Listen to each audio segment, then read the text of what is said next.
Hello friends, मैं Aryan Shukla business adviser YouTube channel business hour पर आपका स्वागत करते हैं। आज हम बात करेंगे पर्सनल एंटरप्रेन्योरशिप अर्थात व्यक्तिगत उद्यमिता। व्यक्तिगत उद्यमिता क्या है और इस पर हम क्यों बात करना चाहते हैं। इससे पहले कॉमर्शियल एंटरप्रेन्योरशिप पर भी काफ़ी चर्चा हो चुकी है। विभिन्न प्रकार के विद्वान, विभिन्न प्रकार के लेखक, विभिन्न प्रकार के बिजनेसमैन इस पर काफ़ी चर्चा कर चुके हैं। संभवतः थोड़ी बहुत हमने भी इस पर चर्चा की, लेकिन आज हम बात करना चाहते हैं कि हम बात करें पर्सनल एंटरप्रेन्योरशिप।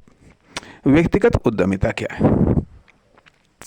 व्यक्तिगत उद्यमिता की शुरुआत, भले ही आप इसको उद्यमिता न माने, भले ही आप इसको उद्यम न माने, लेकिन इसको एक्टिविटी मानने में हम समझते हैं कोई आपत्ति न होगी, कोई आपत्ति न होगी।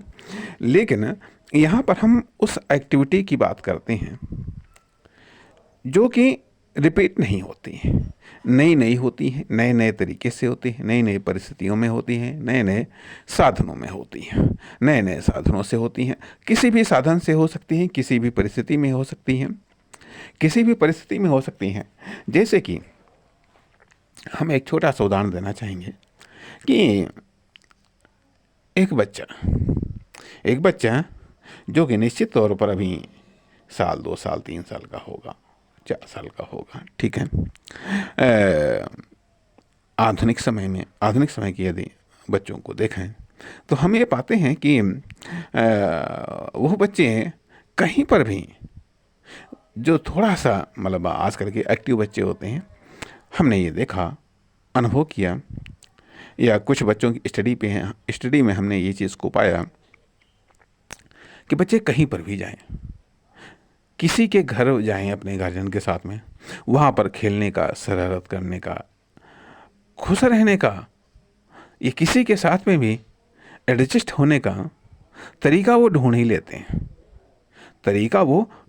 लेते हैं और खूब धमाल मचाते हैं, खूब मस्ती करते हैं, खूब एक्टिव रहते हैं और नए नए तरीकों से, अर्थात किसी भी साधन से, किसी भी व्यक्ति से, किसी भी रिलेशन में खुद भी प्रसन्न रहते हैं, दूसरे को भी प्रसन्न करते हैं। उनको जो कुछ करना है वो अपना करने का रास्ता निकाल ही लेते हैं। यह एक बचपन के स्टार्टिंग की एक्टिविटी कह लीजिएगा, लेकिन हम इसको पर्सनल उद्यमिता कहते हैं। और ये पर्सनल उद्यमिता इस पीरियड में सबसे अधिक प्रबल रूप में होती है। परंतु जैसे जैसे कुछ फॉर्मल जानकारी जुड़ती चली जाती है, यह उद्यमिता थोड़ा सीमित होती चली जाती है। यह नेगेटिव पॉजिटिव में क्लासिफाइड होती चली जाती है। किसी को नकारात्मकता की तरफ झुकाव बढ़ जाता है तो नकारात्मक रास्ते वो ढूंढ ही लेता है, बहाने ढूंढ ही लेता है। अर्थात कहने का, किसी को यदि उदास होना है तो उदास होने को बहाने ढूंढ ही लेता है, रास्ते खोज ही लेता है।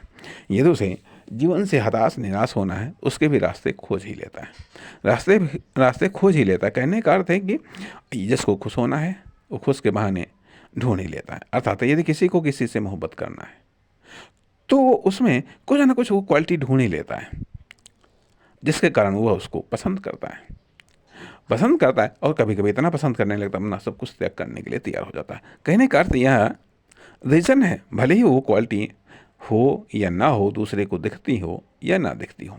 यदि बाई चांस किसी से वो नफरत करता है तो उसकी हजार क्वालिटी में एक जो क्वालिटी नहीं है वो भारी पड़ती है, उसी को फोकस करता रहता है।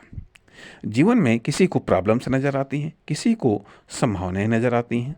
तो कहने का अर्थ है कि जो ये है पर्सनल उद्यमिता है, ये धीरे धीरे घटते घटते शून्य हो जाती हैं, नकारात्मक हो जाती हैं। फिर न तो मोटिवेशन कोई काम करता है, न कोई प्रेरणा काम करती हैं, बल्कि दूसरे के भी मोटिवेशन, दूसरे के भी उत्साह को भी ये डैमेज करने में समर्थ होता है। और जब ये घटते घटते शून्य के आसपास हो जाती हैं, फिर पॉजिटिव परिस्थितियों में तो और भी पॉजिटिव परिस्थितियों में भी ये कुछ नहीं कर पाता। और यदि नेगेटिव परिस्थितियाँ हैं किसी प्रकार की, कहीं उसको और फेलियर का सामना करना पड़ा, फिर तो लगता है कि जो सही है वो सही है। अर्थात वो जो सोचता है, वो जो अनएक्टिव है, वही सही है। यदि कहीं वो एक्टिव होता तो और अधिक नुकसान में हो जाता है, और अधिक वो बर्बाद हो जाता है, और अधिक वो घाटे में चला जाता है। तो यह व्यक्तिगत जो उद्यमिता है, व्यक्तिगत उद्यमिता, ये धीरे धीरे घट जाती एक चीज़। दूसरी चीज़ ये आती है कि व्यक्तिगत उद्यमिता का दायरा सीमित होता चला जाता है। यदि सक्सेस मिल रही है तो ये असीमित होता चला जाएगा, विस्तृत होता चला जाएगा। लेकिन यदि अनसक्सेस मिल रही है तो ये सीमित होता चला जाएगा।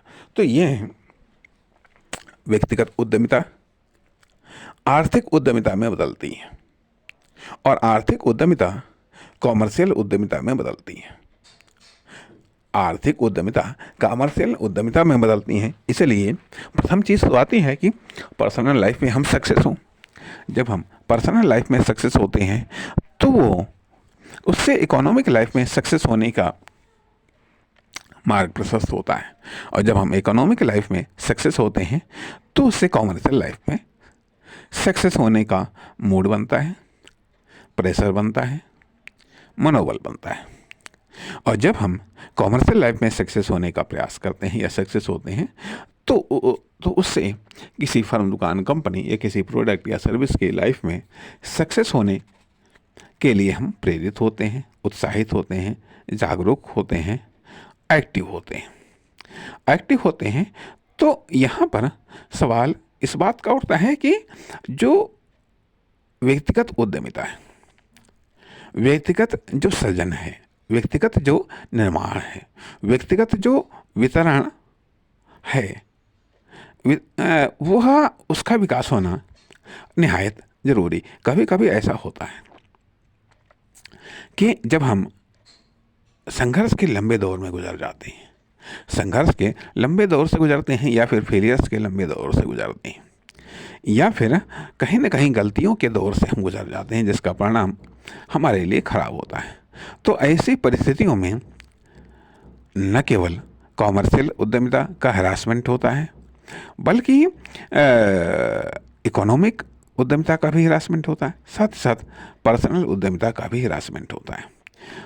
तो हम बहुत ही अधिक सीमित होते चले जाते हैं, बहुत ही सीमित होते चले जाते हैं, और जीवन से निराश, हताश, हर एक चीज़ परिस्थिति से हताश, निराश, टूटे हुए, बिखरे हुए होने लगते हैं।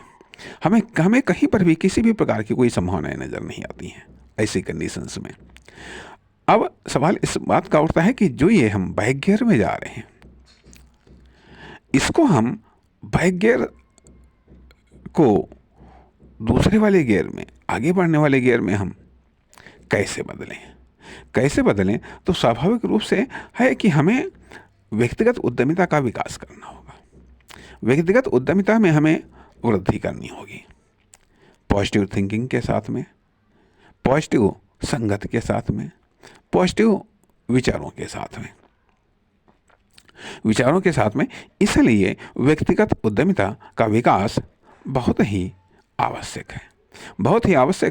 और इस संदर्भ में हमें बच्चों से सीखना चाहिए, हमें छोटे छोटे बच्चों से सीखना चाहिए, उनकी एक्टिविटी से सीखना चाहिए। आखिरकार इनमें क्या चीज़ है जिसके कारण ये इतने अधिक एक्टिव हैं और किसी भी परिस्थिति में, और ख़ास करके मैं समझता हूँ कि उन शैतान बच्चों से भी सीखना चाहिए। ये शैतान बच्चे शैतानी करने के लिए रास्ते निकाल सकते हैं। कुछ बच्चे क्रिएटिव भी होते हैं, वो कुछ न कुछ बनाने का प्रयास करते रहते हैं, और यदि नहीं कुछ है तो अपने बचपन के दौर को याद करना चाहिए कि तब हम किस प्रकार के थे, आखिरकार फिर क्या हुआ, फिर क्या हुआ कि हम इस प्रकार से क्यों हो गए, या दूसरा रास्ता इसका ये भी है कि हम छोटे पैमाने पर, बहुत ही छोटे पैमाने पर, माइक्रो लेवल पर अपने व्यक्तिगत उद्यमिता को जागृत कर सकते हैं। व्यक्तिगत उद्यमिता को जागृत करना है, जो सुप्त हो गई है, ये समाप्त हो गई है। व्यक्तिगत उद्यमिता को जीवित करना है। जब तक हम व्यक्तिगत उद्यमिता को जीवित नहीं करेंगे, उसे जागृत नहीं करेंगे, उसे विकसित नहीं करेंगे, तब तक हम आर्थिक उद्यमिता में एंट्री नहीं कर पाएंगे। जब तक हम आर्थिक उद्यमिता में एंट्री नहीं करेंगे, तब तक हम कॉमर्शियल उद्यमिता में एंट्री नहीं कर पाएंगे। जब तक हम कॉमर्शियल उद्यमिता में एंट्री नहीं कर पाएंगे, तब तक हम किसी फर्म, दुकान, कंपनी, प्रोडक्ट या सर्विस की उद्यमिता में भी एंट्री नहीं कर पाएंगे।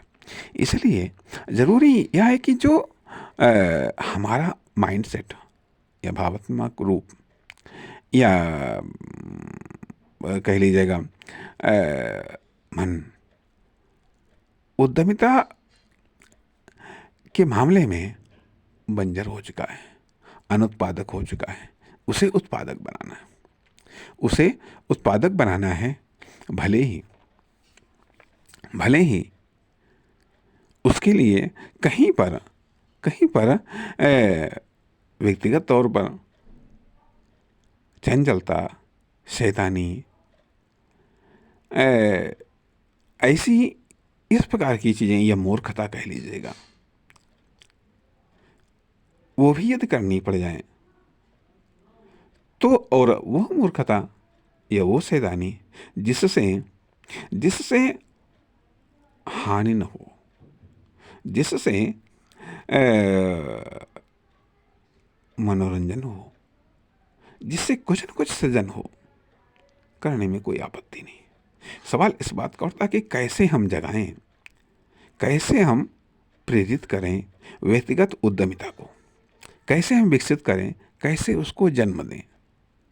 कहाँ पर गलतियाँ हो गई जिनसे हमारी व्यक्तिगत उद्यमिता शून्य हो गई, सोने के आसपास हो गई। अक्सर करके हम ये देखते हैं कि बहुत सारे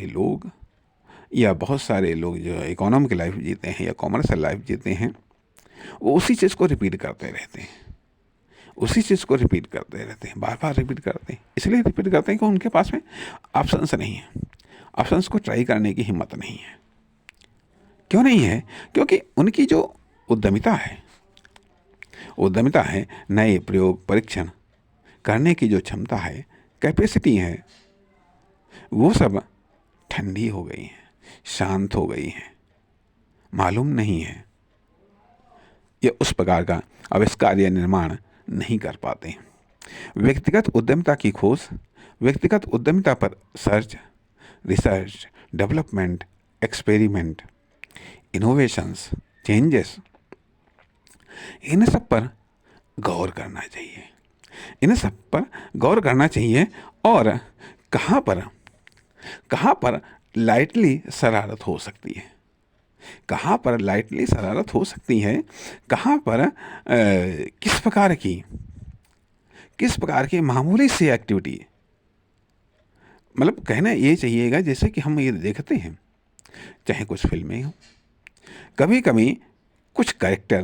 कभी करेक्टरों की कुछ ऐसी हरकतें भले वो मामूली होती हैं, लेकिन इतना अधिक दिल को, दिमाग को चुभ जाती हैं कि भुलाए नहीं भूलती हैं। और हम उसी चीज़ को देखने के लिए बार बार हम रिपीट करते हैं। अर्थात व्यक्तिगत उद्यमिता लाइफ में क्वालिटी को इन्वॉल्व करती है। इसलिए यदि हमें इकोनॉमिक उद्यमिता को विकसित करना है, तो हमें पर्सनल उद्यमिता को, व्यक्तिगत उद्यमिता का विकास करना होगा, व्यक्तिगत उद्यमिता का सृजन करना होगा, व्यक्तिगत उद्यमिता की कल्पना करनी होगी, व्यक्तिगत उद्यमिता की वृद्धि की संभावनाओं को तलाश करना होगा। तभी कहने का अर्थ यह कि व्यक्तिगत उद्यमिता पर आर्थिक उद्यमिता निर्भर करती है और आर्थिक उद्यमिता पर व्यावसायिक उद्यमिता निर्भर करती है। व्यावसायिक उद्यमिता पर किसी फर्म, दुकान, कंपनी, प्रोडक्ट या सर्विस की उद्यमिता निर्भर करती है। इसलिए ज़रूरी यह है कि अब हम व्यक्तिगत उद्यमिता के बारे में चिंतन करें क्योंकि व्यक्तिगत उद्यमिता को छोड़ करके हमने ये सोच लिया। ऐसा हुआ क्यों? क्योंकि हमने सोच लिया कि व्यक्तिगत उद्यमिता का कोई महत्व नहीं है, अर्थ इम्पोर्टेंट है, पैसा इम्पोर्टेंट है। जब कहने का अर्थ यह कि सबसे पहले हमारे लिए सिर्फ व्यक्तिगत उद्यमिता इम्पोर्टेंट थी। बचपन में एक बच्चे के लिए पैसा उतना अधिक इम्पोर्टेंट नहीं होता जितना कि उसको शरारत है, खेलने को मिलना चाहिए, शरारत करने को, अपनी ताकत को, अपनी एनर्जी को खर्च करने के लिए संभावनाएं मिलनी चाहिए। उसके लिए पैसा, देश, समाज, ये सब चीज़ें से क्या मतलब, उसकी वो छोटी सी लाइफ। लेकिन आज हमारी लाइफ इतनी बड़ी हो गई कि हम अमेरिका, रूस, जापान, तमाम प्रकार की बड़ी बड़ी घटनाओं पर हम अपनी राय रखते हैं, लेकिन खुद के बारे में कोई राय नहीं, खुद की एक्टिविटी के बारे में कोई राय नहीं। क्यों आखिरकार कहने का अर्थ यह बनता है कि हमारा और नॉलेज बढ़ा, अब व्यक्तिगत उद्यमिता, व्यक्तिगत शरारतें कोई मायने नहीं रखती, और अब हम इकोनॉमिक सेक्टर को महत्व देने लगे और अधिक बढ़ गए जा करके, फिर कॉमर्शियल सेक्टर को महत्व देने लगे, अर्थात और अधिक बढ़ गए, फिर फर्म, दुकान, कंपनी, प्रोडक्ट या सर्विस सेक्टर को महत्व देने लगे और अधिक बढ़ गए। अब लखपति, करोड़पति, अरबपति, खरबपति, अरे पहले हम व्यक्तिगत तौर पर अमीर होते थे, नहीं, अब घर में अमीर होना चाहिए, घर में अब हमें अमीर बनना है, अब हमें समाज में अमीर बनना है, देश में अमीर बनना है, दुनिया में अमीर बनना। अर्थात ये सब स्ट्रगल कभी समाप्त नहीं होता है, और इस चक्कर में हम कभी कभी अपनी क्वालिटी, अपनी प्रोडक्टिविटी को, अपनी क्रिएटिविटी को खो देते हैं, और साथ ही साथ उन साधनों को भी खो देते हैं, उन नेचुरल सोर्सेस को भी खो देते हैं जिनसे हम इन्हीं चीज़ों को प्राप्त कर सकते हैं। अर्थात हमारे लिए प्रगति की परिभाषा क्या है, हमारे लिए प्रगति की परिभाषा क्या है, अर्थात ऐसे तमाम सारी हमारी सोच हैं जो हमारी व्यक्तिगत उद्यमिता को तहस नहस, नष्ट भ्रष्ट कर देती हैं। हमने खुद नष्ट किया, अर्थात हमने खुद नष्ट कर देते हैं अपने ही कारणों से, अपने ही तरीकों से, अपने ही माध्यमों से, अपने ही विचारों से, और फिर हम इकोनॉमिक सेक्टर में पहुंच जाते हैं, इकोनॉमिक सेक्टर से फिर कॉमर्शियल सेक्टर में पहुंच जाते हैं। इस तरीके से एक दूसरे, हर नेक्स्ट सेक्टर से पिछले सेक्टर की उद्यमिता को हम नष्ट कर देते हैं, और परिणाम हम उस स्थिति में पहुंच जाते हैं कि जहां पर हमारी खुद व्यक्तिगत उद्यमिता, जिससे कार्यों की एक्टिविटी की प्रोडक्टिविटी का विकास होता है, उस पावर को ही हम समाप्त कर देते हैं, और परिणाम हम एक ठहरे हुए, परिणाम हम एक बोर, हम एक हताश, या हम एक दूसरे पर आश्रित व्यक्ति बन करके रह जाते हैं। कोई प्रोग्रामिंग नहीं, कोई प्लानिंग नहीं, कोई विशेष इफेक्टिव पावर नहीं, विशेष कोई रिकॉर्ड क्रिएटिव पावर नहीं। क्यों आखिरकार ऐसा? अर्थात तमाम सारे फेलियर्स पर रिसर्च करने के बाद इस निष्कर्ष पर पहुंचा जा सकता है कि कहीं ना कहीं जो हमारी पर्सनल उद्यमिता है, जो हमारी व्यक्तिगत उद्यमिता है, उसका ढीलापन, अव्यवस्थितपन या उसकी शून्यता एक बहुत बड़ा कारण होती है, जिससे हमारी आर्थिक उद्यमिता और व्यावसायिक उद्यमिता प्रभावित होती है। इसलिए मैं समझता हूँ इस भाग में व्यक्तिगत उद्यमिता पर हमने कुछ चर्चा करने का प्रयास किया है, या इसको हेडलाइट करने का प्रयास किया, या इसको केंद्रित करने का प्रयास किया, या इसके इम्पोर्टेंस को समझाने का प्रयास किया है। नमस्कार, धन्यवाद।